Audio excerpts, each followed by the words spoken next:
అందరికీ నమస్కారం. హిందూ సంప్రదాయంలో అత్యంత పవిత్రమైన రోజుల్లో ఒకటి తొలి ఏకాదశి. దీనిని దేవశయని ఏకాదశి, హరిశయని ఏకాదశి, ఆషాఢి ఏకాదశి అని కూడా పిలుస్తారు.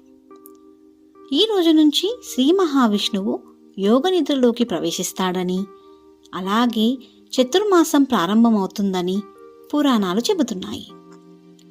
ఈ వీడియోలో తెలుసుకుందాం తొలి ఏకాదశి అంటే ఏమిటి, దీని వెనుక ఉన్న పురాణ కథ, ఉపవాసం ఎలా చేయాలి, పూజా విధానం, ఈ వ్రతం వల్ల కలిగే ఫలితాలు. ప్రతి నెలలో 2 ఏకాదశులు వస్తాయి. కానీ ఆషాఢ శుక్ల పక్షంలో వచ్చే ఈ ఏకాదశికి ప్రత్యేకమైన ప్రాధాన్యం ఉంది. ఈ రోజున శ్రీ మహావిష్ణువు క్షీరసాగరంలో ఆదిశేషునిపై యోగ నిద్రలోకి ప్రవేశిస్తాడని విశ్వాసం. ఈ రోజు నుంచి చతుర్మాసం ప్రారంభమవుతుంది.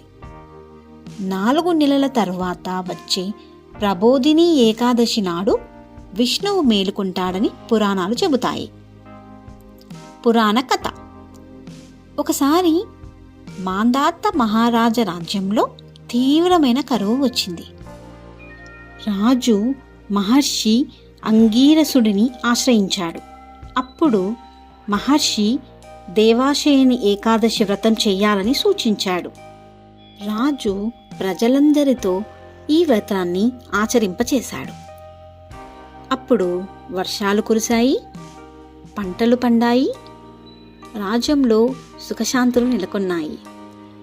అందుకే ఈ ఏకాదశి వ్రతాన్ని మహాపుణ్యదాయకంగా సూచిస్తారు. పూజా విధానం. ఉదయం బ్రహ్మముహూర్తంలో లేచి స్నానం చేయాలి. ఇంటిని శుభ్రపరచుకోవాలి. శ్రీ మహావిష్ణు చిత్రపటం లేదా విగ్రహాన్ని అలంకరించాలి. తులసి దళాలు సమర్పించాలి. దీపం వెలిగించాలి. ఓం నమో నారాయణ మంత్రాన్ని జపించాలి. విష్ణు సహస్రనామ పారాయణం చేయడం ఎంతో శ్రేష్టం. ఉపవాసం వల్ల కలిగే ఫలితాలు. భక్తితో ఈ వ్రతం ఆచరిస్తే మనశ్శాంతి లభిస్తుంది. పాప విమోచన కలుగుతుందని విశ్వాసం. కుటుంబంలో ఐశ్వర్యం, సుఖశాంతులు పెరుగుతాయని పురాణాలలో పేర్కొంటారు. కుటుంబంలో ఐశ్వర్యం, సుఖశాంతులు పెరుగుతాయని పురాణాల్లో పేర్కొన్నారు. భక్తి, ఆత్మనిగ్రహం పెంపొందింపబడతాయి.